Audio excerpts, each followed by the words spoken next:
अल्हम्दुलिल्लाहि रब्बिल आलमीन वस्सलातु वस्सलामु अला सय्यदिल मुरसलीन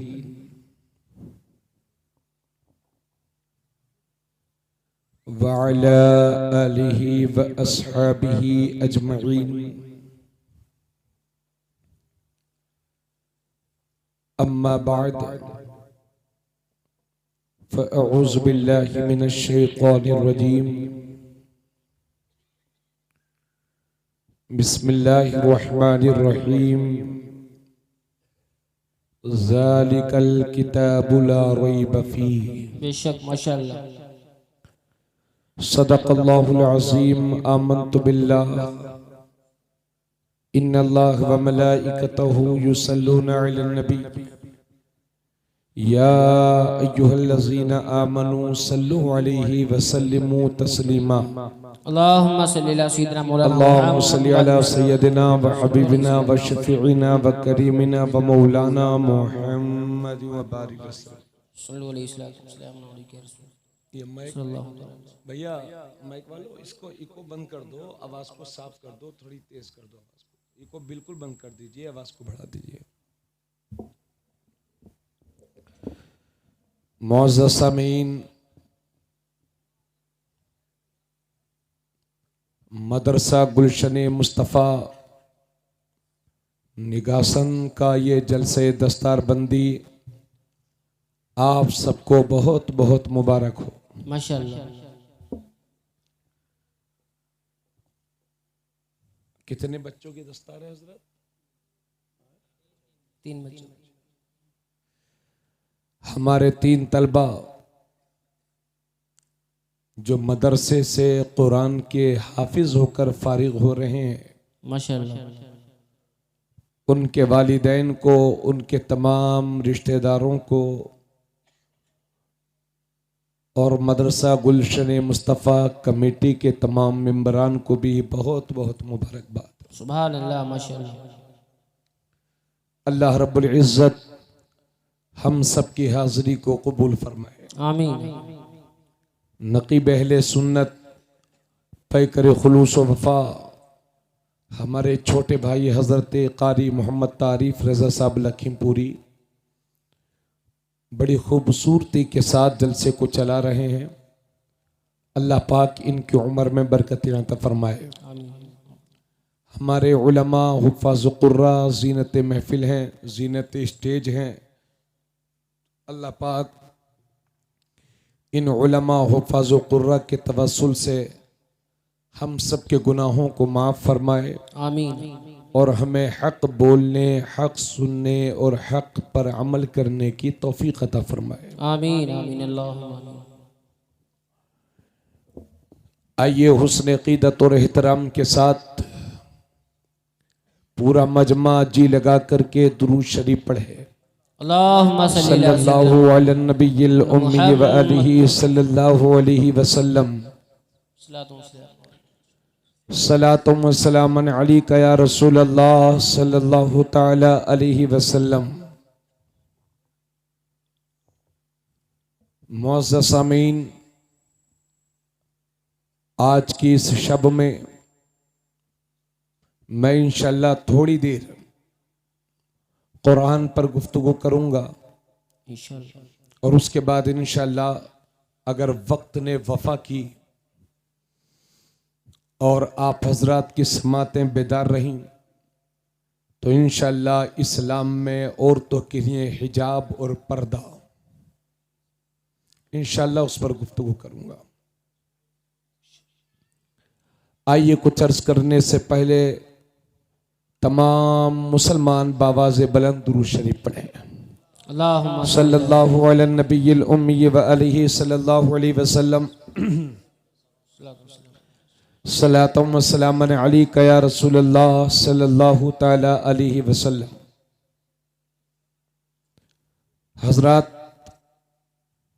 मैंने अल्हम्दुलिल्लाह पिछले 8-10 साल में तकरीबन हिंदुस्तान के हर उस शहर में तकरीरें की हैं कि जिसमें लोग उर्दू समझते और बोलते हैं। सुभान अल्लाह, सुभान अल्लाह। बहुत सारे कस्बात और गांव देहातों में मुझे जाने का मौका मिला। माशाअल्लाह। पड़ोसी मुल्क नेपाल के बहुत सारे हिस्सों में अल्हम्दुलिल्लाह अल्लाह ने मुझे तकरीरें करने का मौका अता फरमाया। माशाअल्लाह, माशाअल्लाह। मैंने मुसलमानों के जो ये हालत है,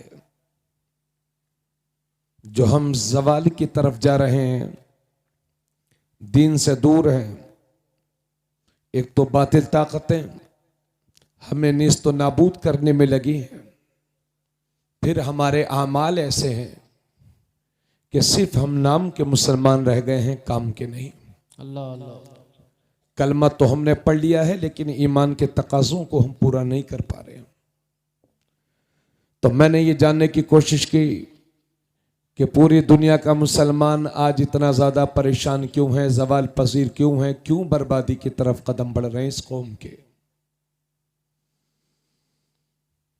तो मैंने बहुत गौर से इसको समझने की कोशिश की तो दो चीजें मेरे सामने जाहिर हुई, दो सबब मेरे सामने जाहिर हुए। पहला सबब कौम मुस्लिम की इल्म से दूरी है। अल्लाह अल्लाह। बेइल्मी, जहालत, नाख्वानदगी की बढ़ती हुई शरह, तालीम से दूरी। और दूसरी वजह जो आज हम इस हालत में हैं उसकी वजह है मुसलमानों के घरों की बेपर्दगी। हक है, हक है। अल्लाह अकबर। ये दोनों ऐसी सच्चाइयां हैं कि अगर हम अपने घरों में इस्लामी मामूल के मुताबिक पर्दों का एहतमाम करें और हमारी बहन बेटियां पर्दे का एहतमाम करें और हमारी कौम का बच्चा पढ़े लिखे आगे बढ़े तो इंशाअल्लाह हमारी जो शान है, जो पहचान है, अपनी पूरी आन शान बान पहचान के साथ कौम मुस्लिम मुस्तकबिल में इंशाअल्लाह सरफराज होगी और कामयाब होगी। सुभान अल्लाह, वाह वाह वाह। हमारे जो दोस्त रोड पर खड़े हुए हैं, शायद कुछ कुर्सियां यहां पर खाली हैं, आप हजरात अदब के साथ आकर के तशरीफ रखें। तवज्जो है आप लोगों की, तकरीर शुरू की जाए। मोहतरम हजरात, सच्चर कमेटी की रिपोर्ट ये बताती है कि 2.5% से भी कम पढ़े लिखे हैं मुस्लिम कौम में, यानी 97% हमारी कौम बेपढ़ी लिखी है और सिर्फ 2.5% हमारी कौम में पढ़े लिखे अफराद मौजूद हैं। अल्लाहु अकबर। जिस कौम में 97% लोग बेपढ़े लिखे हों वो कौम कहां से तरक्की कर सकती है। अल्लाह अल्लाह। हमने अपनी इस बेइल्मी को अपना मुकद्दर समझ लिया है। याद रखें, दुनिया की वही कौमें तरक्की करती हैं जिनके पास तालीम होती है, बेशक बेशक, जिनके पास शिक्षा होती है, जिनके बच्चे पढ़े लिखे होते हैं। हजरात, दुनिया में मुट्ठी भर यहूदी हैं, यहूदी मुट्ठी भर। सिर्फ एक मुल्क पर उनका कब्जा है जिसे हम इजराइल कहते हैं, लेकिन वो दुनिया के मुट्ठी भर यहूदी 99% 99% उस कौम के बच्चे पढ़े लिखे होते हैं। यही वजह है कि आधी से ज्यादा दौलत, दुनिया की आधी से ज्यादा दौलत पर कब्जा यहूदियों का है। अमेरिका जैसा सुपर पावर मुल्क भी आज यहूदियों के आगे घुटना टेके हुए, क्योंकि तालीम उनके पास है, साइंस उनके पास है। हम जो लोग मोबाइल इस्तेमाल करते हैं, मोबाइल से लेकर के ब्रश और मंजन तक बहुत सारी इजराइल की कंपनियां उसको चलाती हैं। तो हमने जिहालत को अपना मुकद्दर समझ रखा है, जबकि हम उस नबी के मानने वाले हैं कि जिन पर पहली वही नाजिल हुई तो अल्लाह ने फरमाया इक़रा बिस्मि रब्बिकल्लज़ी खलक़ खलक़ल इंसान मिन अलक़ इक़रा व रब्बुकल अकरम अल्लज़ी अल्लम बिल क़लम। अल्लाह के नबी पर जो पहली वही नाजिल हुई है उसमें पढ़ने का जिक्र है और कलम का जिक्र है। सुभान अल्लाह सुभान अल्लाह। हम अगर कोई बात अच्छी लगे तो सुभान अल्लाह माशाअल्लाह कह करके अपने एहसासात से भी मुझे वाकिफ कराते रहिए ताकि मुझे लगे कि हाँ आप मेरी बात को समझ रहे हैं। अल्लाह अल्लाह। हजरात अर्ज ये कर रहा हूं कि हमारे नबी पर जो पहली वही नाजिल हुई है वो इक़रा बिस्मि रब्बिकल्लज़ी खलक़ खलक़ल इंसान मिन अलक़ इक़रा व रब्बुकल अकरम अल्लज़ी अल्लम बिल कलम, पढ़ने का जिक्र है और कलम का जिक्र है। हजरात हमने जिहालत को अपना मुकद्दर समझ रखा है, लेकिन याद रखो मुसलमानों, तुम उस नबी के मानने वाले हो कि जब उन्होंने मक्के की धरती पर ऐलान नबुव्वत किया था तो सिर्फ 17 लोगों को लिखना आता था, और वही मेरा पैगंबर 23 साल तबलीग करके जब जाहिरी दुनिया से रुखसत होता है तो 1.25 लाख साहबाई किराम के हाथ कलम से सजे हुए थे। सुभान अल्लाह सुभान अल्लाह। जिन्हें लिखना भी आता था, जिन्हें पढ़ना भी आता था। जंग बदर में बहुत सारे कुफार मार दिए गए और कुछ को गिरफ्तार कर दिया गया। मेरे नबी ने सहाबा से मशवरा लिया इनके साथ क्या किया जाए जो कुफार गिरफ्तार किए गए हैं। तो हजरत उमर का ईमानी जज्बा सुनिए, उन्होंने कहा था या रसूल अल्लाह इन सब का कत्ल कर दिया जाए और हम में से जो जिसका रिश्तेदार है वही उसको कत्ल करे। लेकिन हजरत अबू बकर सिद्दीक अर्ज करते हैं या रसूल अल्लाह ये ले दे के हमारे ही रिश्तेदार हैं, तो इनके साथ ऐसा किया जाए कि इनमें से जो फिदिया देने के लायक हो उससे फिदिया लेकर के पैसा लेकर के और उसको रिहा कर दिया जाए। इस लिहाज से मुसलमानों की माली हालत भी अच्छी हो जाएगी और हो सकता है आगे चल के अल्लाह इन्हें हिदायत नसीब करे और यही लोग कलमा पढ़ने लगे। क्या बात है, क्या ये हजरत अबू बकर सिद्दीक ने अर्ज किया था। 4000 दिरहम ले लेकर के अल्लाह के नबी ने जो बदर में मुसलमानों से लड़ने के लिए आए थे, अल्लाह के नबी ने उनको रिहाई बख्शी। लेकिन उनमें से जो गिरफ्तार कुफार में से जो लोग पढ़े लिखे थे और वो पैसा देने की इस्तिताअत नहीं रखते थे, तो अल्लाह के नबी ने इरशाद फरमाया जो पढ़े लिखे हैं और पैसा देने की इस्तिताअत नहीं रखते, माल देने की इस्तिताअत नहीं रखते, उनके लिए उनकी ये जिम्मेदारी है कि वो मुसलमानों के 10-10 बच्चों को पढ़ा लिखा दे और उसके बाद रिहा हो जाए। क्या बात है। ये कौन कहता है? ये अल्लाह के नबी फरमा रहे हैं। हजरात मेरे नबी इरशाद फरमाते हैं उतलुबुल इल्म लौ कान बिस्सीन, इल्म हासिल करो अगरचे तुम्हें चाइना का सफर करना पड़े। तो जिस वक्त मेरे नबी ने ये इरशाद फरमाया था तो क्या उस वक्त चाइना में बहुत बहुत बड़ी यूनिवर्सिटीज थी, चाइना में कॉलेजेस थे, चाइना में स्कूल्स थे? अल्लाह की कसम ऐसा नहीं है, बल्कि नबी के फरमान का मकसद यह है कि चाहे जिंदगी में जितनी भी तकलीफें बर्दाश्त कर लो मगर अपने बच्चों को बेपढ़ा लिखा ना रहने देना। अगर तुम्हें चाइना से भी इल्म हासिल करना पड़े तो वहां जाकर के इल्म हासिल करना, मगर अपने बच्चों को जाहिल मत रहने देना। यह है पैगंबर इस्लाम का मिजाज, यह है इस्लाम की तालीम और यह है इस्लाम की रूह। मगर अफसोस के साथ अर्ज कर रहा हूं कि आज मुसलमानों में 2 तबके हैं। एक तबका गरीबों का है, एक तबका अमीरों का है जो लोग गुर्बत की जिंदगी जी रहे हैं, या मीडियम तबका है वो अपने बच्चों को मदरसे में पढ़ने के लिए भेज देते हैं। चूंकि वो आज की यूनिवर्सिटीज के अखराजात नहीं बर्दाश्त कर सकते, स्कूल और कॉलेजेस की वो फीस नहीं भर सकते, तो वो अपने बच्चों को मदरसे में ही भेज देते हैं। मगर अल्लाह अकबर, इल्म दीन की बरकतें हमारे इन उलमा हुफ़ाज़ कुर्रा को इतनी मिलती हैं कि बड़े से बड़ा इंजीनियर, मास्टर, डॉक्टर तो कुर्सी पर नीचे बैठता है, मगर ये अल्लाह के दीन के मुहाफिज मिंबर रसूल पर बैठते हैं। एक आलिम दीन अगर सही से आलिम हो जाए तो दुनिया में इनकलाब बर्पा कर देता है। यह अल्लाह की शान है कि मदरसों में अक्सर गरीबों के बच्चे पढ़ते हैं, मगर कायदे से पढ़ लिख जाए तो वही एक आलिम दीन समाज में क्रांति पैदा करने के लिए बहुत काफी है।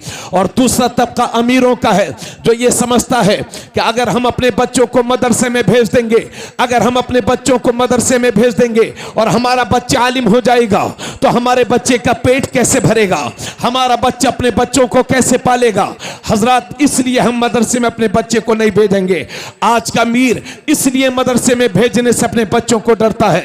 वो ये समझता है कि अगर मैं अपने बच्चों को मदरसे में भेज दूंगा तो लोग मुझे ताना देंगे कि तूने कहां अपने बच्चों को यतीमों में भेज दिया है। लोग मुझसे कहेंगे तूने अपने बच्चे को कहां गरीबों में भेज दिया है। अल्लाह अकबर। आज के हमारे अमीर तबके की ये सोच है। और दूसरी वजह एक और भी है, आज अमीरों के बच्चे, आज मेरी कौम के नौजवान स्कूल्स में पढ़ने वाले, कॉलेजेस में पढ़ने वाले, यूनिवर्सिटीज में पढ़ने वाले, वो भी ये समझते हैं कि ये उलमा इंग्लिश की मुखालफत करते हैं, ये उलमा साइंस की मुखालफत करते हैं, ये उलमा जदीद टेक्नोलॉजी की मुखालफत करते हैं, ये उलमा इल्म रियाजी की मुखालफत करते हैं, ये उलमा हिंदी की मुखालफत करते हैं। गुलशन मुस्तफ़ा कॉन्फ्रेंस निगासन की जमीन पर कुर्सी खिताबत पर इन उलमा की मौजूदगी में अल्लाह की कसम लेकर मेरी कौम के जिम्मेदारों तो मैं भरोसा देना चाहता हूं, मेरी कौम के नौजवानों तो मैं यकीन दिलाना चाहता हूं कि हमें इंग्लिश से कोई चिढ़ नहीं है, हमें हिंदी से कोई तकलीफ नहीं है, हमें जदीद टेक्नोलॉजी से कोई परेशानी नहीं है, हमें इल्म हिसाब से कोई परेशानी नहीं है। बल्कि मेरी सोच तो यह है कि हम घर बनाते हैं तो हमें इंजीनियर्स भी चाहिए, हम बीमार होते हैं तो हमें डॉक्टर्स भी चाहिए, हम दुनिया के बहुत सारे मुल्कों के सफर करते हैं तो हमें इंग्लिश टीचर्स भी चाहिए। मगर हाँ, मैं ये चाहता हूं कि मेरा इंजीनियर हो तो ऐसा हो कि दुनियावी इंजीनियर बाद में हो, रसूलुल्लाह का सच्चा गुलाम पहले हो। मैं ये चाहता हूं मेरा डॉक्टर हो तो ऐसा हो कि तबीब जिस्मानी बाद में हो, तबीब रूहानी पहले हो। मैं ये चाहता हूं मेरा मास्टर हो तो ऐसा हो कि दुनियावी किताब बाद में पढ़े, अल्लाह की किताब पहले पढ़े। नारे तकबीर, नारे रिसालत, मसलके आला हज़रत, गुलशन मुस्तफ़ा कॉन्फ्रेंस, जश्न दस्तार बंदी, उलमाए अहले सुन्नत। क्या बात है, सुभान अल्लाह, माशाअल्लाह।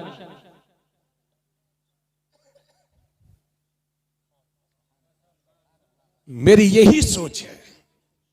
तवज्जो है आप लोगों की, सुने आप लोग, चैन से बैठ जाओ और नारा सोच समझ के लगाए। यहां तकरीर कर रहे हैं आप लोग, नारा लगा रहे हैं।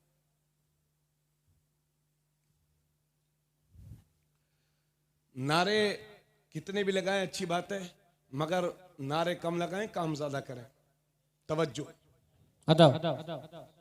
अल्लाह फरमाता है ज़ालिकल किताबु ला रैब फीह। माशाअल्लाह। हजरात, दुनिया की हजारों लाखों किताबों को आप खोल लें, पढ़ने, तो किताब के शुरू में लिखा मिलेगा कि हमने अपने इल्म के मुताबिक किताब को लिख दिया है। क्या बात है, सुभान अल्लाह। अगर कहीं गलती नजर आए तो हमें उसकी इत्तिला दे देना ताकि अगले एडिशन में उसकी इस्लाह कर दी जाए। अल्लाह अल्लाह। अक्सर किताबों में यही लिखा रहता है, कहीं शुरू में कहीं आखिर में, कि हमने अपने इल्म के मुताबिक किताब को लिख दिया है, किताब को तरतीब दे दिया। मुअल्लिफीन लिखते हैं, मुसन्निफीन कहते हैं, मुरत्तिबीन किताब के शुरू या आखिर में कहीं ना कहीं लिख ही देते हैं कि अगर कहीं कोई गलती नजर आए तो हमें उसकी इत्तिला कर देना ताकि अगले एडिशन में उसकी इस्लाह कर ली जाए। दुनिया की सारी किताबों का यही हाल है कि अगर किताब को खोलो तो लिखा रहता है कहीं गलती हो जाए तो बता देना। अल्लाह अल्लाह। अगर शुरू में नहीं तो आखिर में लिखा रहेगा कहीं गलती हो जाए तो बता देना। मगर ये किताबों की इस भीड़ में ये तने तनहा कुरान ही है कि जैसे ही खोलोगे तो अल्लाह का फरमान है ज़ालिकल किताबु ला रैब फीह। ये वो किताब है कि जिसमें कोई डाउट नहीं, जिसमें कोई शुबा नहीं, जिसमें कोई शक नहीं। नारे तकबीर, नारे रिसालत, मसलके आला हज़रत, अज़मते कुरान, शाने कुरान, उलमाए अहले सुन्नत। वाह वाह वाह, सुभान अल्लाह सुभान अल्लाह। शक तो था, अगर शक नहीं होता तो अबू लहब मुसलमान ना हो गया होता। अल्लाह अल्लाह, क्या बात। अगर शक नहीं होता तो फिर पूरी दुनिया में मुसलमान ही मुसलमान होते, मगर कुरान में शक ही तो है। क्या बात है। तभी तो सिर्फ हम मानते हैं, सब नहीं मानते। तो डाउट तो है, शुबा तो है, शक तो है कुरान में, लेकिन कुरान ने कैसे कह दिया ज़ालिकल किताबु ला रैब फीह, इस किताब में कोई शक नहीं। कुरान कह रहा किताब में कोई शक नहीं, मगर लोगों को शक है। तो जवाबन अर्ज कर दूं खादिम कुरान होने की हैसियत से कि अल्लाह ने जो कुरान के लिए, कुरान की हक्कानियत के लिए कुरान जो दलीलें बयान कर रहा है, अगर आज का इंसाफ पसंद इंसान उन दलीलों पर गौर कर ले तो कुरान में कोई डाउट न रहेगा, कुरान में कोई शक न रहेगा, कुरान में कोई शुबा न रहेगा। अगर कोई अंधा कहे कि मुझे सूरज दिखाई नहीं देता, तो इसमें गलती सूरज की नहीं है, इसमें अंधे की है, क्योंकि उसको नजर नहीं आता। तो सुन लो, जिस तरह किसी अंधे के इनकार से सूरज की रोशनी पर कोई फर्क नहीं पड़ता, इसी तरह से लखनऊ के किसी गधे के इनकार से कुरान की अजमत पर कोई फर्क नहीं पड़ता। है नारे तकबीर, नारे रिसालत, मसलके आला हजरत, गुलामाने आला हजरत। क्या बात है, सुभान अल्लाह, वाह वाह वाह। दुनिया की सारी किताबों को एक तरफ रख दो, अल्लाह की कसम, अगर इस भरी दुनिया की लाखों किताबों में अगर दुनिया में किसी किताब के हाफिज हैं तो उसका नाम है कुरान। सुभान अल्लाह, वाह वाह वाह वाह। सिर्फ कुरान के हाफिज हैं दुनिया में, बाकी किसी किताब के हाफिज नहीं। अल्लाहु अकबर। और मैं चैलेंज करता हूं दुनिया को, अगर कुरान की हक्कानियत में लोगों को शक है तो फिर कुरान के खादिम होने की हैसियत से चैलेंज कि दुनिया की सारी किताबों को उठा करके समंदर में डाल दो, अल्लाह अल्लाह, और 100 साल तक पाबंदी लगा दो कि हिंदुस्तान की किसी भी प्रेस पर कुरान ना कोई किताब ना छपेगी।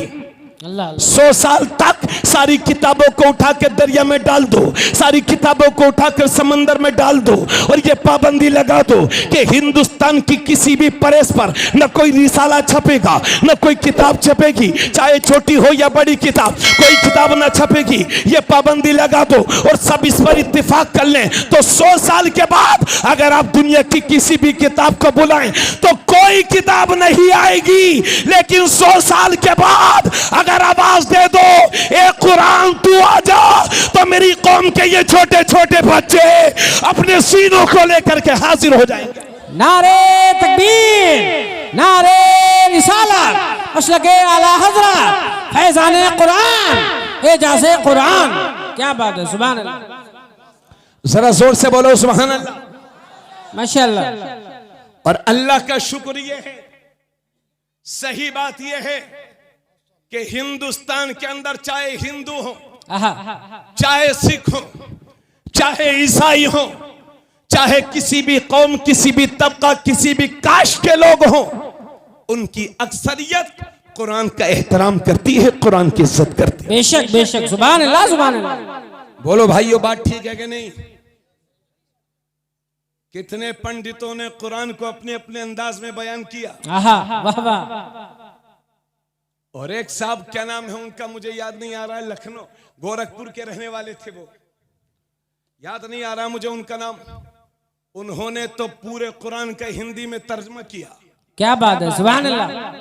अल्लाह का शुक्र है, आज भी पंजाब चले जाओ तो बूढ़े बूढ़े सिख, और पंजाब क्या यार, ये लखीमपुर क्या पंजाब से क्या कम है? अल्लाह अल्लाह अल्लाह अल्लाह अल्लाह। यहाँ के पुराने सिख हैं, उनसे मिलिए, उनको कुरान आता है। अल्लाह। चले जाइए आप पंजाब हरियाणा, उनको कुरान आता है। तो सही बात यह है कि हर कौम के, हर कास्ट और हर धर्म की अक्सरियत ने कुरान का एहतराम किया है। लेकिन एक शख्स का 2-4 एक 1.5 साल पहले खोपड़ा खराब हुआ अल्लाह अल्लाह और कुरान से 26 आयतों को निकालने के चक्कर में खुद निकल गया और हरिद्वार की जेल में आराम फरमा रहे हैं। अल्लाह अल्लाह क्या बात। क्योंकि ये कुरान ही का इजाज है कि जो कुरान की आयतें निकालने की कोशिश करता है अल्लाह उसको ही निकाल देता है। क्या बात। वसीम रिजवी मलून, जिसका लंबा चौड़ा नाम, नया नाम तो मुझे भी कभी कभी भूल जाता हूं, नारायण सिंह जेतेंद्र त्यागी, जी जी हुकूमत की चापलूसी करने में लगा था, सत्तेदारियों के तलवे चाट रहा था और उनको खुश करने के लिए नबी की अजमत पर उंगली उठाई थी। अल्लाह ने जलील और रुस्वा करके रख दिया है। हक है, हक है। हजरात, उसने कुरान की 26 आयतों के खिलाफ सुप्रीम कोर्ट में रिट दाखिल की कि कुरान से 26 आयतें निकाल दी जाएं। और आपको याद दिला दूं, 70 या 80 की दहाई में बंगाल की सरजमीन पर चंदूमल चोपड़ा नाम के एक शख्स का खोपड़ा खराब हुआ।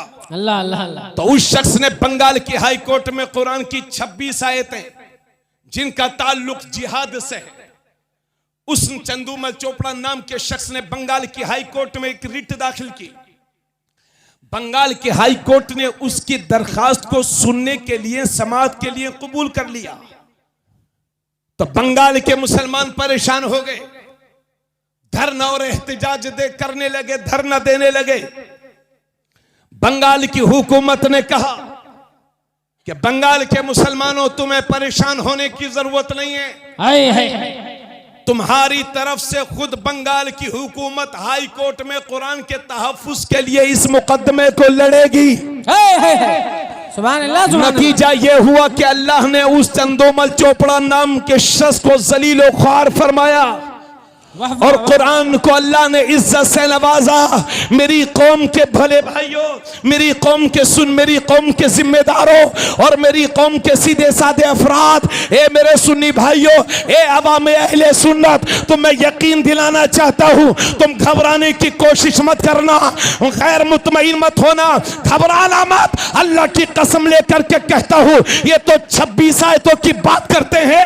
अरे मैं चैलेंज करता हूं दुनिया को, अल्लाह की कसम, न कुरान के, क्योंकि न कुरान की कोई एक आयत मिटा सकता है, न कोई एक रुकू मिटा सकता है, न कोई सूरह मिटा सकता है, न कुरान का कोई एक पारा मिटा सकता है। अरे पारा तो दूर की बात है, न कुरान का कोई एक जबर मिटा सकता है, न कुरान का एक ज़ेर मिटा सकता है, न कुरान का नुक्ता मिटा सकता है, क्योंकि कुरान की हिफाजत कोई दुनियादार नहीं कर रहा है, मेरा परवरदिगार कर रहा है।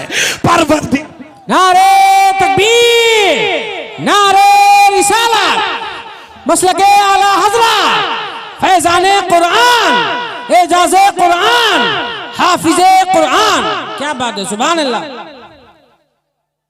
अल्लाह फरमाता है, मेरी बात बहनें खामोशी से तशरीफ रखें, आप लोग इधर आ जाइए, छोड़ दीजिए अपनी बहनों के लिए कुर्बानियां पेश कीजिए, अपनी कुर्सी लेके आगे बढ़ जाओ सब लोग।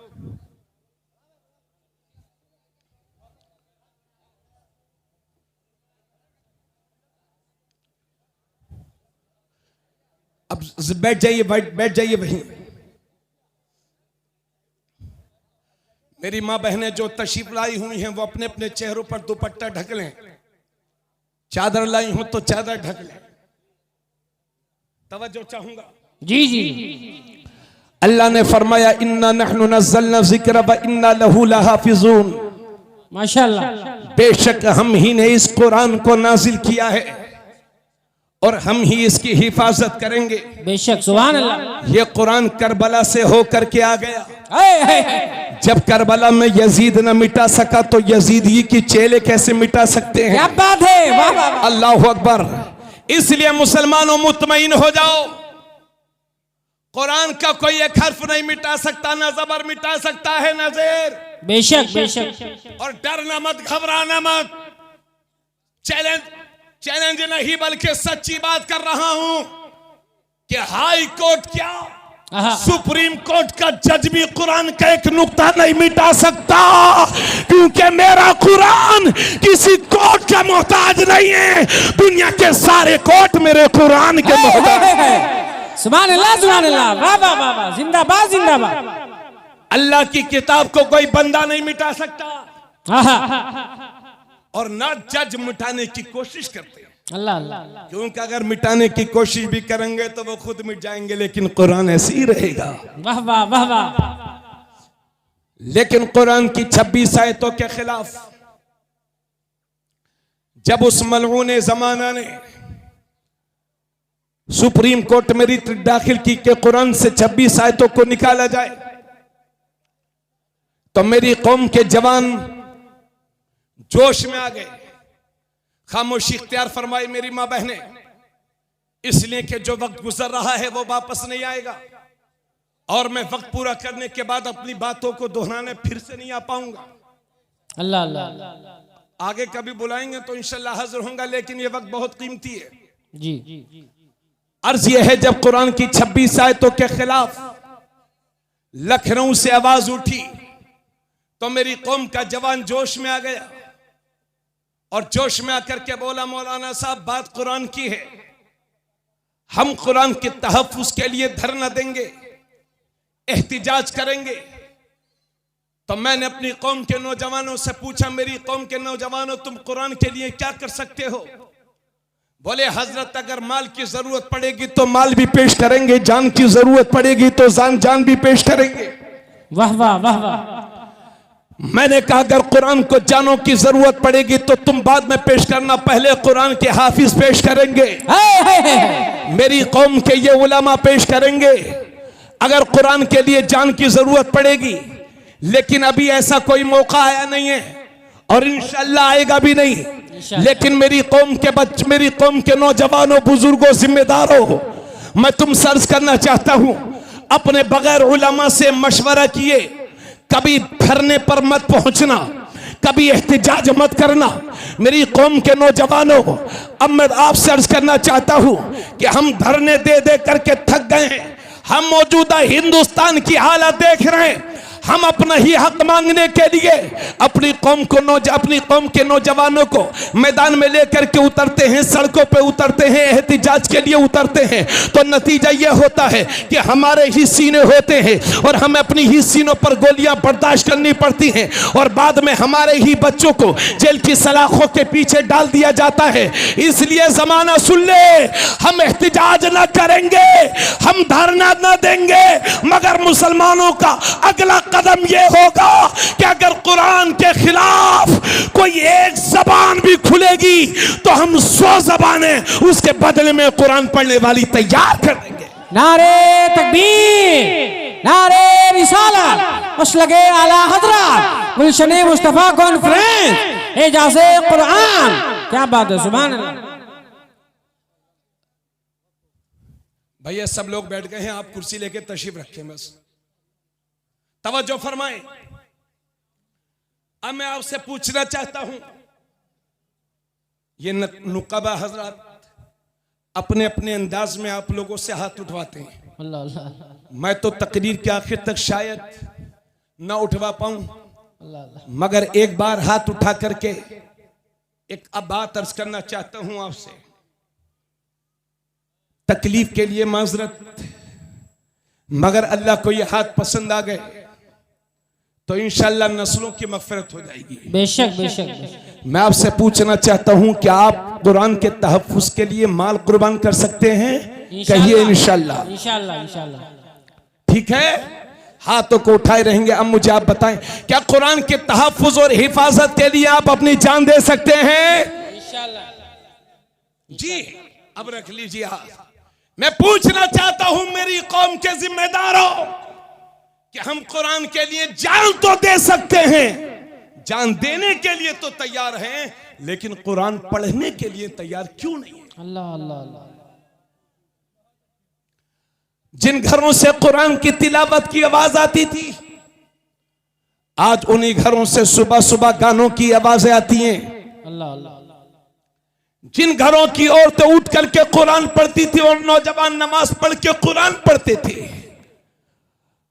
आज उन्हीं घरों से गानों की आवाज आती है और उसके बाद शिकायत करते हैं हजरत गरीबी बहुत है घर में, हजरत बरकतें नहीं है। अल्लाह अकबर, बरकतें कहां से आएंगी मुसलमानों तुम्हारे घर में? जिस घर में 50 साल का बूढ़ा आदमी, 60 साल का बूढ़ा आदमी अपनी बहू बेटियों के सामने चड्डी पहन करके घूमे, उस घर में बरकतें कहां से आएंगी? अल्लाह अल्लाह। जिस घर का नौजवान से लेकर के बुजुर्ग तक 8-8 बजे तक 10 बजे सो के उठे, उस घर में बरकतें कहां से आएंगी? जिस घर के मालिक को यही पता नहीं कि ये लुक़्मे हराम के हैं कि हलाल के, तो उसके घर में बरकतें कहां से आएंगी? आप में से इतने लोग हैं उन्हें शिकायत होगी, मौलाना साहब घर में बरकतें नहीं है, गरीबी का दौर दौरा है। मैं आपसे पूछना चाहता हूं कि आपने कुरान से फायदा उठाने की कोशिश भी की है? अल्लाह के नबी इरशाद फरमाते हैं कि जिस घर में कुरान की तिलावत नहीं होती वो घर कब्रिस्तान की तरह है। अल्लाह अल्लाह अल्लाह। नबी फरमाते हैं जिस घर में कुरान की तिलावत होती है, सुबह ही को अल्लाह की रहमत के फरिश्ते उस घर में नासिल हो जाते हैं। सुभान अल्लाह सुभान अल्लाह। जोर से बोलो सुभान अल्लाह। जिस घर में कुरान की तिलावत होती है, सुबह ही को अल्लाह की रहमत के फरिश्ते वहां आ जाते हैं, शाम तक अल्लाह की रहमतें बरसती रहती हैं। और आका फरमाते हैं जिस घर में कुरान की तिलावत नहीं होती, उस घर में सुबह ही को अजाब के फरिश्ते नाजिल हो जाते हैं। आज कुरान को तो हमने जुज़दान में सवार के रखा है, मगर टीवियां देखने के लिए स्पेशल एक रूम है। जब तक गरीबी थी तब तक तो कोई बात नहीं, लेकिन अमीर हो गए तो बजाय मस्जिद में दो चार लाख रुपया देने के बजाय अपने घर में अय्याशी के सारे सामान मुहैया कर रहा है आज का मुसलमान। तल्ख मिजाजी के लिए मुझे माफ कीजिएगा, बहन बेटियों की शादी करते हो तो हजारों रुपयों का खाना बर्बाद हो जाता है, नालियों में बहता है तुम्हारी खून पसीने की कमाई।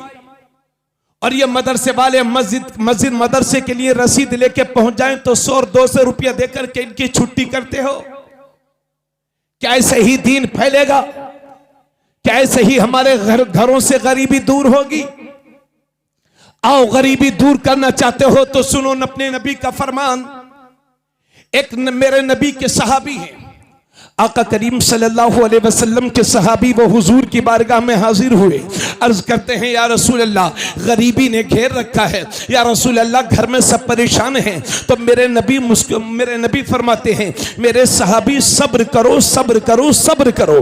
वो सहाबी अपने घर चले गए। उसके बाद फिर कुछ दिनों के बाद हुजूर की बारगाह में हाजिर होते हैं, और हाजिर होने के बाद अर्ज करते हैं या रसूल अल्लाह गरीबी से सब परेशान हैं, औरतें परेशान हैं, जवान परेशान हैं, छोटे छोटे बच्चे परेशान हैं, बुजुर्ग परेशान हैं। या रसूल अल्लाह घर का चूल्हा तक नहीं जल रहा है, औरतें भूखी हैं, जवान भूखे हैं, बुजुर्ग भूखे हैं, फाकों पे फाके पड़ रहे हैं। या रसूल अल्लाह घर का चूल्हा बुझा हुआ है, या रसूल अल्लाह अब सब्र का पैमाना भी लबरेज हो गया, कुछ हल निकाल दीजिए, कुछ हल बता दीजिए। तो कायनात का नबी मुस्कुराता है और फरमाता है ए मेरे सहाबी, अगर मामला ऐसा ही है तो एक काम कर, जब शाम को घर आया करो तो पहले सलाम कर लिया करो, उसके बाद 3 बार कुल हुवल्लाह शरीफ पढ़ लिया कर, अल्लाह तेरी गरीबी को खत्म फरमा देगा। सुभान अल्लाह, वाह वाह वाह वाह, सुभान अल्लाह सुभान अल्लाह। मगर ये मुसलमान घर में क्या सलाम करेगा? ये तो बाहर भी सलाम नहीं करता। अल्लाह। इस सलाम को भी हमने अपने घमंड के लिए इस्तेमाल किया है। अगर जेब में 2-4 रुपया हो गया तो निगाहसन में किसी को सलाम नहीं करेंगे। क्योंकि किसी के बाप का थोड़ी खा लिया हमने। अगर अल्लाह ने किसी को चलने के लिए कार दे दी है तो वो ये समझते हैं कि मैं निगाहसन का सबसे बड़ा सेठ हूं। सारी मोटरसाइकिल वालों को चाहिए कि मुझे सलाम करें। घर के दरवाजे पर कुर्सी लगा के बैठ गए, 2-4 मंजिला घर बन गया, तो तकब्बुर से आपे में नहीं समा रहा है आज का मुसलमान। तो क्या सलाम नबी ने आपको इसीलिए दिया था? सलाम का तोहफा नबी ने अपनी उम्मत को इसीलिए दिया था? क्या सलाम इसलिए दिया था कि इसको अनानियत और घमंड का जरिया बनाना? अल्लाह के नबी की महफिल सजी हुई है, इतने में मेरे नबी फरमाते हैं मेरे सहाबा, क्या मैं वो बात तुम्हें ना बताऊं कि जिस पर तुम अमल कर लो तो तुम में आपस में मोहब्बतें पैदा हो जाएं। सुभान अल्लाह, वाह वाह वाह। जरा जोर से बोलो सुभान अल्लाह। ए मेरे सहाबा, नारे तकबीर, नारे रिसालत, मसलके आला हजरत, फैजाने आला हजरत, गुलशने मुस्तफ़ा कॉन्फ्रेंस, जश्ने दस्तार बंदी, खतीब एशिया यूरोप, मनाजिर मुल्के हिंदुस्तान, शमशीर आला हजरत, नारे तकबीर, नारे रिसालत। बैठ जाएं आप लोग, बैठ जाएं, अपनी जगह बैठ जाएं।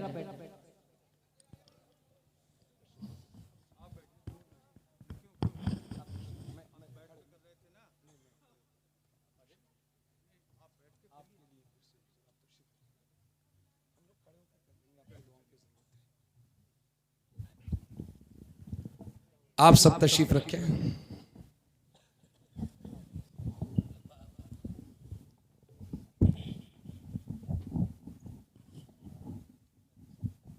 कहाँ गए कारी अजमल साहब?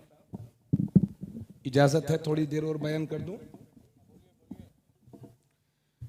बड़ी खुशी की बात है कि इस वक्त हमारे मिंबर पर अहले सुन्नत वल जमात की बहुत बड़ी शख्सियत, माशाअल्लाह, जिन्हें सरकार मुफ्ती आजम हिंद की करामत कही है, सुभान अल्लाह, रीछा जोखनपुर और रीछा से उठने वाली ये आवाज जो दुनिया में बरेली शरीफ के नाम से जानी पहचानी गई और सुनी गई, जिसकी तकारीर ने दुनिया में दुनियाए सुन्नियत में इनकलाब बर्पा कर दिया। सुभान अल्लाह। बहुत सारे लोग बदअकीदगी का शिकार थे, अल्लाह ने इनके जरिए से उन्हें हिदायत अता फरमाई। सुभान अल्लाह। मेरी मुराद खतीब आजम हिंदुस्तान, मुनाजिर इस्लाम, हाफिज अहदीस कसीरा, पीर तरीक़त रहबर शरीअत हजरत अल्लामा अशाह सगीर अहमद साहब क़िबला रज़वी जोखनपुरी बानी व मोहतमिम व सरपरस्त आला अल जामियतुल क़ादरिया रीछा स्टेशन बरेली शरीफ, अल्लाह उन्हें सलामत रखे, उनकी उम्र में बहुत बहुत बरकतें अता फरमाए। आमीन आमीन अल्लाहुम्मा आमीन। अल जामियतुल क़ादरिया मुसलमानों की बहुत बड़ी जरूरत का नाम है। सुभान अल्लाह। और मगरिबी उत्तर प्रदेश के नौजवान उलमा में तकरीबन 60% उलमा अल जामियतुल क़ादरिया के तालीम याफ्ता और तरबियत याफ्ता हैं। और अल जामियतुल क़ादरिया के फारिगीन की खुसूसियत ये होती है कि वो बदअमल तो हो सकते हैं मगर मसलक व सुन्नियत के गद्दार नहीं हो सकते। है, है। क्या कहने हैं, सुभान अल्लाह। अल्लाह सलामत रखे हजरत अल्लामा सगीर अहमद साहब क़िबला रज़वी को। उनकी दुआएं लेकर के चंद मिनट और आपके खिदमत के लिए हाजिर हूं। अगर आप हजरात इजाजत दे तो मैं बोलूं? इजाजत है? अर्ज ये कर रहा हूं। तो मेरे नबी इरशाद फरमाते हैं, मेरी उम्मत कुरान पढ़,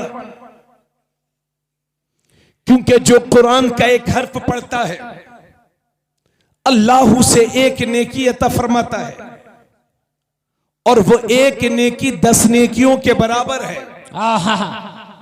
एक नेकी 10 नेकियों के बराबर। तो कोई एक हर्फ पढ़ेगा तो अल्लाह उसके 10 गुनाहों को माफ फरमाएगा, सुभान अल्लाह, और उसके नामे अमाल में 10 नेकियां लिखी जाएंगी। उसके बाद मेरे नबी इरशाद फरमाते हैं, मेरे सहाबा में ये नहीं कहता कि अलिफ लाम मीम एक हर्फ है, बल्कि अलिफ एक हर्फ है, लाम एक हर्फ है, मीम एक हर्फ है। तो कोई सिर्फ अलिफ लाम मीम पढ़ेगा तो अल्लाह उसके 30 गुनाहों को माफ फरमाएगा और 30 नेकियां अता फरमाएगा। सुभान अल्लाह, सुभान अल्लाह, माशाअल्लाह। लेकिन मेरे दोस्तों, कुरान सिर्फ समझने सवाब के लिए ना पढ़ा करो। कुरान दुनिया को बेहतर इंसान बनाने वाली किताब है। कुरान हिदायत का रास्ता बताता है। बेशक। कुरान इंसान को सूद से बचाता है। कुरान इंसान को हराम लुक्मों से बचाता है, कुरान इंसान को बुराइयों से बचाता है, कुरान इंसान को मस्जिदों के करीब ले जाता है, कुरान इंसान को बुराइयों से बचाता है, कुरान इंसान को रोजों का आदी बना देता है, कुरान इंसान को माली के निसाब होने पर ज़कात निकालने का जरिया होता है कुरान। अल्लाह अकबर। कुरान ये दुनिया की सबसे ज्यादा पढ़ी जाने वाली किताब है। अल्लाह अकबर। ये भी याद रखें कि कुरान में सबसे ज्यादा दुनिया में अगर किसी किताब की मुखालफत हो रही है तो उस किताब का नाम है कुरान। मगर यह भी सच्चाई है कि दुनिया जैसे जैसे कुरान की मुखालफत कर रही है तो कुरान पर तहकीक करने वाले और रिसर्च करने वालों की तादाद भी बढ़ती चली जा रही है, क्योंकि कुरान एक सच्चाई है। जैसे जैसे इसकी मुखालफत होगी इंशाअल्लाह वैसे वैसे कुरान के जरिए से लोगों को हिदायत नसीब होगी। सुभान अल्लाह, सुभान अल्लाह, वाह वाह। अर्ज ये है, बात सलाम की चल रही थी, बहुत लंबी तकरीर मैं नहीं करूंगा चूंकि हजरत का स्टेज पर आ जाना ये मेरे लिए अलार्म है कि आप अपनी तकरीर को खत्म करिए। थोड़ी देर बोलेंगे इंशाअल्लाह हजरत से इस्लाह के लिए और दुआ के लिए।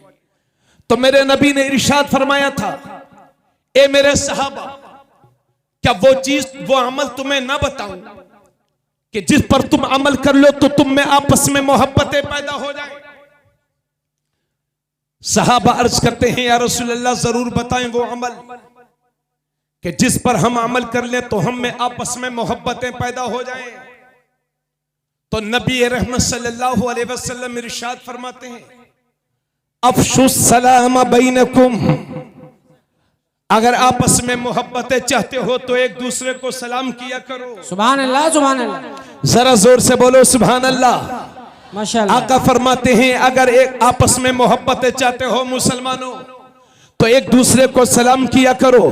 तो इस सलाम को नबी ने मोहब्बतों का जरिया बनाया है। इस सलाम को मुसलमानों में आपस में मोहब्बतों का जरिया बनाया है नबी ने। मगर हाय अफसोस, सद अफसोस, जिस सलाम को नबी ने पैगाम मोहब्बत बनाया था आज उसी सलाम को हमने अपने घमंड के लिए इस्तेमाल किया है, अपने तकब्बुर के लिए इस्तेमाल किया है, अपनी अनानियत के लिए इस्तेमाल किया है। अगर किसी पर 2 रुपया हो गया तो दूसरे मुसलमान को सलाम करने के लिए तैयार ही नहीं है। अगर अल्लाह ने किसी को चलने के लिए कार दे दी है तो कमतर सवारियों पर चलने वालों को कार वाला सलाम करने के लिए तैयार ही नहीं है। जबकि आका फरमाते हैं कि कमतर सवार अच्छी सवारी वाले को चाहिए कि कमतर सवारी वाले को सलाम करे।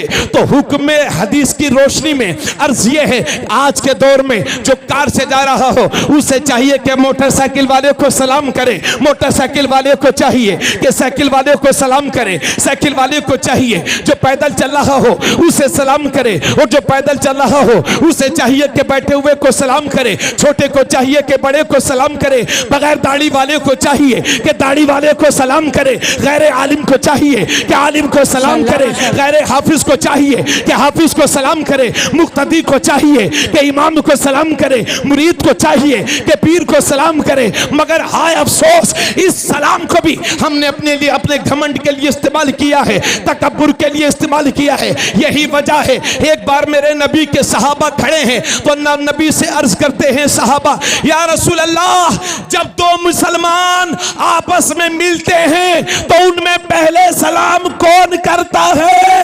तो नबी फरमाते हैं, जब 2 मुसलमान आपस में मिलते हैं तो उनमें पहले सलाम वो करता है कि जिसका रिश्ता अल्लाह से मजबूत होता है, जिसका ताल्लुक अल्लाह से मजबूत होता है। नारे तकबीर, नारे रिसालत, मसलके आला हज़रत, गुलशन मुस्तफ़ा कॉन्फ्रेंस, शमशीर आला हज़रत, उलमाए अहले सुन्नत। वाह वाह वाह, सुभान अल्लाह।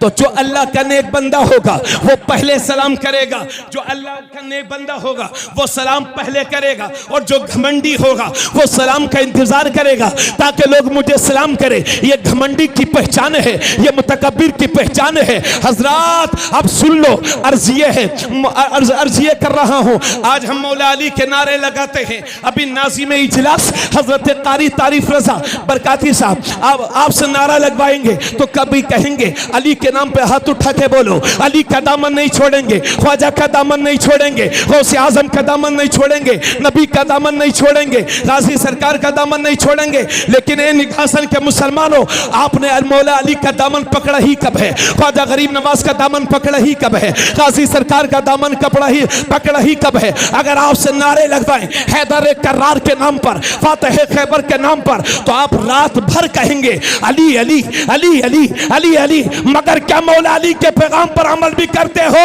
वही मौला अली फरमाते हैं कि मुनाफिक है वो जो इंतजार करे कि लोग मुझे सलाम करें, और मोमिन है वो जो पढ़ करके पहले अपने मुसलमान भाई को सलाम करे।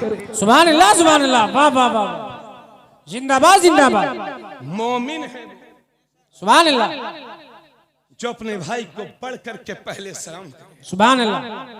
इसलिए सलाम करेंगे आप लोग, इंशाअल्लाह एक दूसरे मुसलमान भाई को सलाम करेंगे। और हिंदुस्तान में एक बहुत बुरी रस्म यह है कि हम सारी दुनिया को सलाम कर लेंगे। अल्लामा साहब अस्सलाम वालेकुम, हाजी साहब अस्सलाम वालेकुम, कारी मोहम्मद अजमल खान साहब अस्सलाम वालेकुम, मास्टर साहब, इंजीनियर साहब, डॉक्टर साहब अस्सलाम वालेकुम, हाफिज साहब अस्सलाम वालेकुम। लेकिन जब घर में दाखिल होंगे तो मुंह पर फेविकोल लग जाएगा। अल्लाह अल्लाह अल्लाह। घर वालों को सलाम नहीं करेंगे। क्यों? लोग समझते हैं अगर हम घर वाली को सलाम कर लेंगे तो हम बीवी के गुलाम समझे जाएंगे। अल्लाह अल्लाह। तो हम सबको सलाम कर रहे हैं, लेकिन जो हमारी बीवियां जो हमारे दिल के सबसे ज्यादा करीब हैं, क्या उन्हें सलाम नहीं करेंगे? हम उन्हें सलाम हम क्यों नहीं करते? मेरे नबी फरमाते हैं, मेरे चाहने वालों, मेरे उम्मतियों, और हजरत अनस से नबी ने फरमाया था, बेटा अनस, जब घर में दाखिल हुआ करो तो सलाम किया करो, क्योंकि सलाम की बरकतें अल्लाह तुझे भी अता फरमाएगा, तेरे घर वालों को भी अता फरमाएगा। सुभान अल्लाह, माशाअल्लाह। थोड़ा सा बोलते रहिए ताकि मुझे लगे आप सुने तवज्जो से। हजरत अनस से नबी ने फरमाया था। मगर अफसोस ये है कि आज कोई दीनदार नौजवान शादी के बाद अपनी बीवी को सलाम कर ले तो पूरे मोहल्ले की औरतें इकट्ठा हो जाती हैं और कहती है, वो देखो फलनवा का लड़का जुम्मा जुम्मा 8 दिन बीवी का गुलाम हुई गवा है। यही मिजाज है। सास भी मोहल्ले में पंचायत करेगी, कह रहे हमारा लड़का तो 8 दिन में ही बीवी का दामन पकड़े घूम रहा है, उसे सलाम कर रहा है। ये जो हमारी दिल में ये बात बैठ गई है, ये इल्म से दूरी का नतीजा है, कुरान से दूरी का नतीजा है, हदीस से दूरी का नतीजा है। मेरे दोस्तों, सच्ची बात ये है, और ये खुद मेरे नबी की हदीस से साबित है कि मेरे नबी जब बच्चों के पास से गुजरा करते थे तो बच्चों को भी सलाम किया करते थे। और ये बुखारी शरीफ की हदीस से साबित है कि जब मेरे नबी अपने घर में दाखिल होते थे तो अपनी बीवियों को सलाम किया करते थे। पता चला बीवी को सलाम करने वाला बीवी का गुलाम नहीं होता, मेरे नबी का गुलाम होता है। जिंदाबाद जिंदाबाद, सुभान अल्लाह सुभान अल्लाह। तो अपने घरों में दाखिल हुआ करो तो सलाम करो, जलसे के बाद जब घर जाएंगे तो सलाम करना, इंशाअल्लाह कहिए इंशाअल्लाह। आका फरमाते हैं, मेरे उम्मतियों जब घर में दाखिल हुआ करो तो सलाम किया करो, और अगर घर में कोई ना हो तो आका फरमाते हैं, मुझे सलाम करो, मैं तुम्हारे सलाम का जवाब देता हूं। माशाअल्लाह माशाअल्लाह। अब जरा एक बात और जहन नशीन कर लें, मैं आपको सलाम तब करूंगा जब आपसे ताल्लुक मेरा अच्छा होगा। अगर मेरा आपका ताल्लुक अच्छा नहीं है तो ना आप मुझे सलाम करेंगे, ना मैं आपका जवाब दूंगा। मैं आपको तब सलाम करूंगा जब आपसे मेरे ताल्लुकात अच्छे होंगे, आप मुझे तब सलाम करेंगे जब आपके ताल्लुकात मुझसे अच्छे होंगे। निगासन वालों, बिल्कुल जहनों को करीब रखना, अतराफ से आने वाले मेरे सुन्नी भाइयों जहनों को बिल्कुल करीब करना। तो मैं आपको, आप मुझे सलाम तब करेंगे जब हमारे ताल्लुकात अच्छे होंगे। हक है। तो फिर ये भी सुन लो, नबी पे सलाम वही पड़ेगा कि जिसका ताल्लुक नबी से अच्छा होगा। जिसका ताल्लुक नबी से अच्छा नहीं होगा वो नबी पे सलाम नहीं पड़ेगा। नारे तकबीर, नारे रिसालत, मसलके आला हजरत, फैजाने आला हजरत, गुलामाने आला हजरत। वाह वाह वाह, सुभान अल्लाह। अभी इसके बाद इंशाल्लाह हजरत तो स्पेशल इसीलिए रहते हैं जी जी जी। आका ने फरमाया इन लकीतुमुहुम फला तुसल्लिमु अलैहिम, अगर उनसे मुलाकात हो सबको सलाम करना, मगर उनसे मुलाकात हो तो उनको सलाम मत करना। अल्लाह अल्लाह। आप समझ गए होगे, समझाने की जरूरत नहीं है। और अगर समझ नहीं चाहते हो तो अल्लामा साहब तशरीफ रखते हैं, लेकिन मेरा उन्वान कुछ और था, उसी तरफ जा रहा हूं। इंशाल्लाह बाकी सब हजरत समझाई देंगे। तो आका फरमाते हैं घर में दाखिल हो तो सलाम करो, 3 बार कुल हुवल्लाह शरीफ पढ़ो, अल्लाह तुम्हारी गुर्बत को खत्म फरमा देगा। हजरत कुरान से दूरी का नतीजा यह है कि अगर इसी मजमे में मैं हाथ उठवाऊं कि कितने लोगों को कुरान पढ़ना आता है, तो 40% लोग वो होंगे मजमे में जिन्हें कुरान पढ़ना आता होगा, 40%। और 40% वो होंगे कि जिन्हें कुरान पढ़ना बिल्कुल नहीं आता, और 20% वो लोग होंगे जिन्हें कुछ कुछ आता है। उनसे पूछो कुरान पढ़ना आता, तो कहेंगे हाँ हजरत थोड़ा कच्चा है, यानी उनकी उम्र तो पक गई, अल्लाह सब कुछ पक गया जिंदगी में, मगर कुछ कच्चा रह गया तो कुरान। अल्लाह।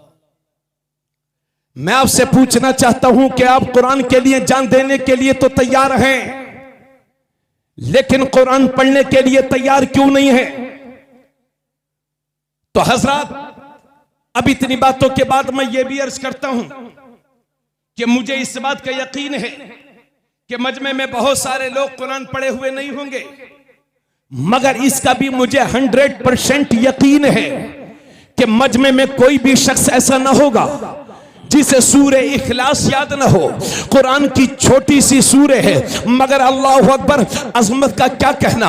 अल्लाह फरमाता है अल्लाह फरमाता है कुल हुवल्लाहु अहद अल्लाहु समद लम यलिद वलम यूलद वलम यकुल लहू कुफुवन अहद। कुरान की बहुत छोटी सी सूरे है, मगर जब जब पढ़ोगे तो बहुत सवाब मिलेगा। अभी छोटी सी सूरे की अजमत समझ लो, और अजमत को जानने से पहले इसका माना समझ लो। कुल, अल्लाह फरमाता है कुल, ए हबीब आप कह दो हुवल्लाहु अहद, अल्लाह एक है, अल्लाहु समद, अल्लाह बेनियाज है, लम यलिद वलम यूलद, न वो किसी की औलाद और न उसकी कोई औलाद, वलम यकुल लहू कुफुवन अहद, और अल्लाह के बराबर कोई नहीं, अल्लाह की तरह कोई नहीं। तो ये कुरान की छोटी सी सूरे है जो तौहीद का दर्स दे रही है। अल्लाह अकबर। मुझे यकीन है इस बात का कि मजमे में कोई भी शख्स ऐसा ना होगा जो इस सूरे को जो याद ना रखता हो, जिसे ये सूरे याद ना हो।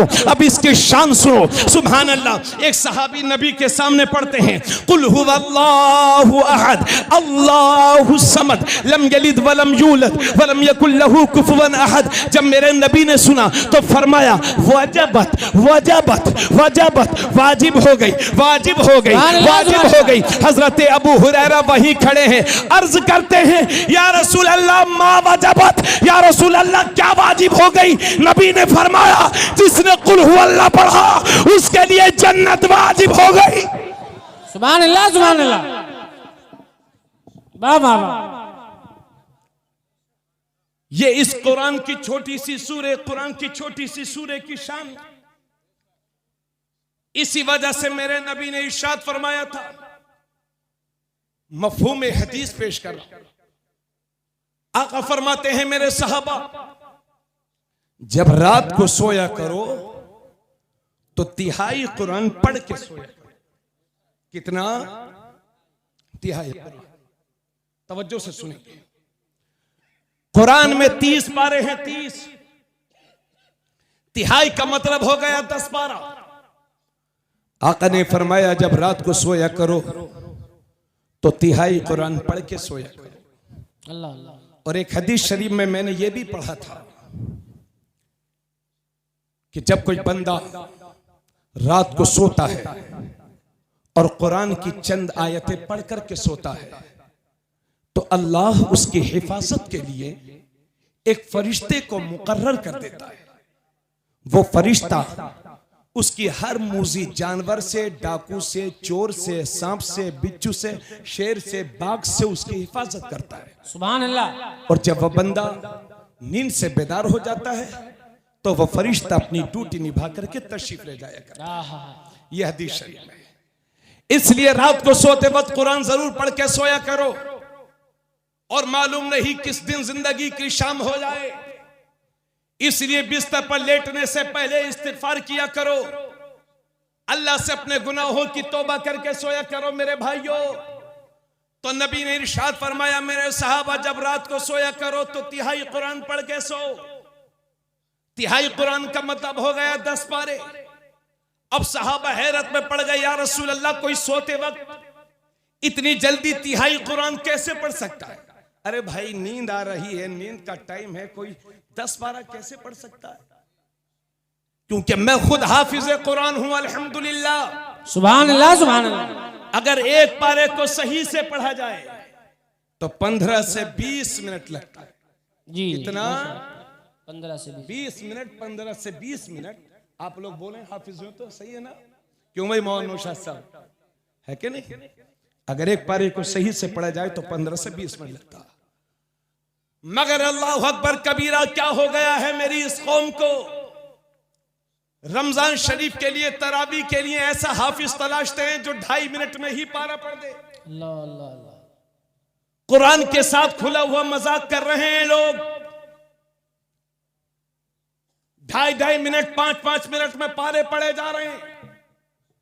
5 पारा और 20 रकअत तरावी 40 मिनट में खत्म हो गई तरावी। और ये मेरी कौम इतनी सीधी है कि सुबह को आपस में चर्चा करते हो, फो भाई हाफिज साहब क्या हैं, बिल्कुल एरोप्लेन है, अल्लाह।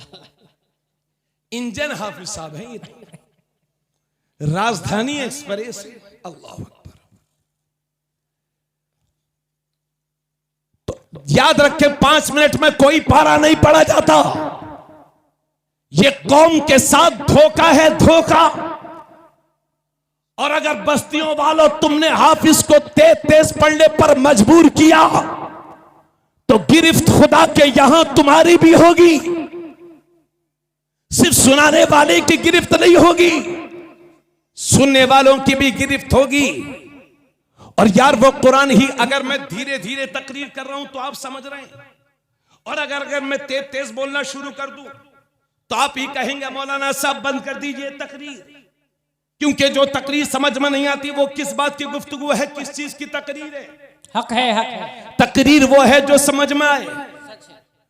तो तकरीर समझ में ना आए तो आप मुझे रोक दें, लेकिन कुरान समझ में नहीं आता फिर भी आप खड़े हुए 2.5 मिनट, 5 मिनट, 7 मिनट में पारा पढ़ा जा रहा है। जबकि मेरे नबी फरमाते हैं, मेरे सहाबा जब कुरान पढ़ा करो तो रोया करो, आंसू बहाया करो। अल्लाह अल्लाह अल्लाह। और अगर रोना ना आता हो तो रोने जैसा मुंह ही बना लिया करो। ये मेरे पैगंबर फरमाते हैं।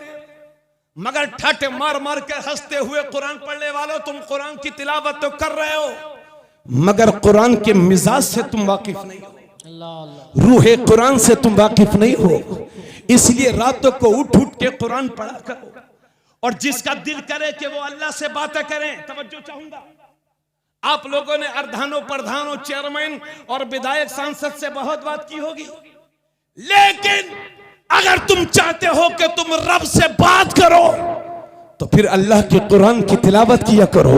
माशाअल्लाह, कुरान खोल के बैठ जाया करो, तुम्हारी अल्लाह से बात हो। सुभान आका फरमाते हैं जब कुरान पढ़ा करो तो आंसू बहाया करो, और अगर आंसू ना बहे तो रोने जैसा मुंह ही बना लिया करो। हजरत दातागंज बख्श लाहौरी की बारगाह में एक सहाबी हाजिर हुए, एक शख्स हाजिर हुए, माज़अल्लाह सहाबी नहीं बल्कि एक शख्स हाजिर हुए, और उन्होंने कहा कि हजरत अगर कुरान पढ़कर रोना भी ना आता हो और रोने जैसी शक्ल भी न बनती हो तब क्या किया जाए? तो हजरत दातागंज बख्श लाहौरी कहते हैं अगर कुरान पढ़कर रोना भी नहीं आता, आंसू भी नहीं बहते, या शक्ल भी रोने जैसी नहीं बनती, तो अपनी किस्मत पे रोया कर। अल्लाह अल्लाह अल्लाह, सच है। क्योंकि तेरा दिल इतना सख्त हो गया है कि कुरान पढ़ करके भी रोना नहीं आता। अल्लाह अल्लाह अल्लाह।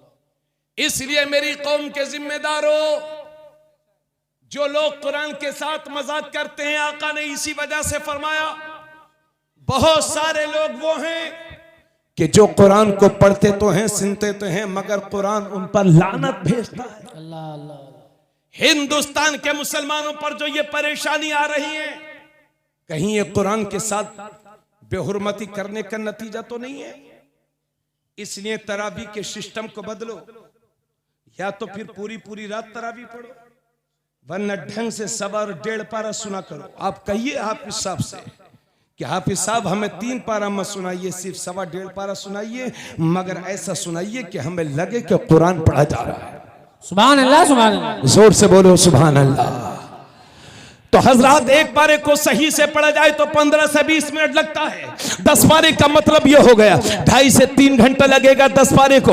अगर सही से पढ़ा जाए तो 2.5 से 3 घंटा लगता है। अगर सही से 10 पारा पढ़ा जाए, तिहाई कुरान पढ़ा जाए, तो सहाबा हैरत में पड़ गए, ताज्जुब में पड़ गए, अर्ज करते हैं या रसूल अल्लाह, कोई इतनी जल्दी सोते वक्त तिहाई कुरान कैसे पढ़ सकता है? यह कैसे मुमकिन है? तो मेरे नबी का दरिया रहमत जोश में आया। आका फरमाते हैं, ए मेरे साहबा, जिसने एक बार कुल हुवल्लाह शरीफ को पढ़ लिया, अल्लाह उसे तिहाई कुरान का सवाब अता फरमाएगा। वाह वाह वाह वाह, सुभान अल्लाह सुभान अल्लाह। नारे तकबीर, नारे रिसालत, मसलके आला हजरत, फैजाने कुरान, एजाज़े कुरान, शाने कुरान। क्या बात है, सुभान अल्लाह। इसी वजह से मेरे नबी इरशाद फरमाते हैं, इसी हदीस की रोशनी में हमारे उलमा कहते हैं कि जिसने 3 बार कुल हुवल्लाह शरीफ पढ़ लिया, माशाअल्लाह, अल्लाह उसे तिहाई कुरान का सवाब अता फरमाएगा। सुभान अल्लाह सुभान अल्लाह। थोड़ा सा और बोलिए मोहब्बतों के साथ। माशाअल्लाह। इन हुफ़ाज़े कुरान के माँ बाप को बहुत बहुत मुबारकबाद। माशाअल्लाह। हजरत अली से ये रिवायत है, आका फरमाते हैं कि जिसने कुरान को पढ़कर के उसे याद किया और कुरान के हलाल को हलाल जाना, कुरान के हराम को हराम जाना, तो अल्लाह के नबी फरमाते हैं कि अल्लाह उसे दोज़ख की आग से बचाएगा और साथ ही साथ उसकी शफाअत उसके घर के 10 ऐसे लोगों के हक में कबूल फरमाएगा कि जिन पर जहन्नम वाजिब हो चुकी है। यानी अमाल तो होंगे जहन्नम में जाने के काबिल, मगर एक हाफिज अपने घर के 10 लोगों को जन्नत में लेके जाएगा। जोर से बोलो सुभान अल्लाह सुभान अल्लाह। माशाअल्लाह। कितने लोगों को? 10 लोगों को। और नेक लोगों को नहीं, बल्कि जिन पर जहन्नम वाजिब हो चुकी थी, उन 10 लोगों को जन्नत में लेके जाएगा। सुभान अल्लाह। और एक हदीस शरीफ में है, आका ने फरमाया, ये कुरान के हाफिज अल्लाह के दोस्त होते हैं, तो जिसने इनसे दोस्ती की गोया कि उसने अल्लाह से दोस्ती की। सुभान अल्लाह सुभान अल्लाह। और जिसने इनसे दुश्मनी की गोया कि उसने अल्लाह से दुश्मनी की। अरे मैं तो इन मदरसे के तलबा को वली मानता हूँ साहब, जो अपने 24 घंटे में जो 8 घंटे कुरान पढ़ते हो, यार वली वो नहीं होंगे तो कौन हो? अल्लाह अल्लाह। अल्लाह कबूल फरमाए मेरे इन बच्चों का पढ़ा। आमीन आमीन। ये हमारी कौम की शान है, जान है, आन है, शान है, बान है। अल्लाह इन हुफ़ाज़ को सलामत रखे कि जिनकी दुआओं की बरकतों से हिंदुस्तान में मुसलमानों के जुब्बे और टोपियां महफूज हैं। अल्लाह सलामत रखे। और हजरात, बातें तो बहुत कुछ है मगर वक्त नहीं, मगर ये कह करके थोड़ी देर में और बोलूंगा, बस 5 मिनट और चाहूंगा। आका ने हजरत अबू हुरैरा से फरमाया था, अबू हुरैरा कुरान पढ़ता रहे और पढ़ाता रहे, क्योंकि अगर इसी हालत में तेरा इंतकाल हो गया तो अल्लाह तेरे इंतकाल के बाद तेरी कब्र को फरिश्तों के लिए जियारत गाह बना देगा। यानी अल्लाह के फरिश्ते तेरी कब्र का तवाफ करेंगे। सुभान अल्लाह सुभान अल्लाह। ये है नुफ़ास की शान। माशाअल्लाह। जंगे उहुद में बहुत सारे सहाबा शहीद हो गए थे, तो अल्लाह के नबी ने इरशाद फरमाया, मेरे सहाबा कब्रों को खोदो और गहरी खोदो और अच्छी खोदो और एक एक कब्र में 3-3 लोगों को दफन करना और सबसे आगे उसे रखना जो कुरान का ज्यादा हाफिज हो। वाह वाह वाह वाह, सुभान अल्लाह। ये मेरे नबी ने इरशाद फरमाया। हजरत अपने बच्चों को इंजीनियर और डॉक्टर बनाने वालों, मास्टर बनाने वालों, तजर्बा कर लेना इस बात का तुम कि अगर किसी के 4 लड़के हों, एक डॉक्टर, एक मास्टर, एक इंजीनियर, तजर्बा कर लेना, एक हाफिज हो। और बाप की जब रूह निकलती होगी तो डॉक्टर साहब आएंगे, अब्बा जी बैंक में कितने पैसे हैं जरा हमें बता दो, कहीं ऐसा ना हो आपके इंतकाल के बाद बैंक बैलेंस निकालने में परेशानी हो। इंजीनियर साहब आएंगे, अब्बा वो निघासन वाला मकान मोहल्ले वाला मेरे नाम कर दो। मास्टर साहब आएंगे, अब्बा जान वो खेती जो है मेरे नाम कर दो। तो जिन्हें तुमने दुनिया की तालीम दी थी वो तुमसे मरते वक्त भी दुनिया ही तलब करेंगे, मगर ये तन्हा हाफिज कुरान ही होगा कि बाप की रूह निकल रही होगी तो बाप से ये जायदाद और पैसे का सवाल नहीं करेगा, कुरान उठा करके सूरे यासीन पढ़ेगा और बाप की रूह आसानी से निकलती जाएगी। क्या बात है, वाह। इसलिए तुमने अपनी जिंदगी के लिए सब कुछ तो तैयार कर लिया, मगर पूछना चाहता हूं क्या नमाज जनाजा पढ़ाने वाला भी तुमने तैयार कर रखा है क्या? सुनो मुसलमानों का मिशन, एक एक खानदान में याद रखें, अमल की तरफ बढ़े, आगे बढ़े। एक खानदान में कुरान का एक हाफिज होना बहुत जरूरी है। अगर हर घर में हो जाए तो सुभान अल्लाह, किस्मत मुसलमानों की, मगर कम से कम एक खानदान में एक हाफिज कुरान का होना बहुत जरूरी है। और मुसलमान के हर बच्चे को कुरान पढ़ना जानना ये बहुत ज्यादा जरूरी है। माशाअल्लाह। तो अगर कुरान के खिलाफ कोई आवाजें उठ रही हैं तो उसके नतीजे में हम धरना नहीं देंगे, एहतिजाज नहीं करेंगे। अगर कोई एक कुरान के खिलाफ जबान उठेगी, खुलेगी, तो 100 जबानें उसके बदले में हम कुरान पढ़ने वाली तैयार कर देंगे। इसलिए निगासन के मुसलमानों में एक बात तुमसे अर्ज करना चाहता हूं। आप मुझे बताइए कि मुसलमान के हर बच्चे को कुरान पढ़ना चाहिए कि नहीं पढ़ना चाहिए? बोलो भाइयों, पढ़ना चाहिए। पढ़ना चाहिए ना।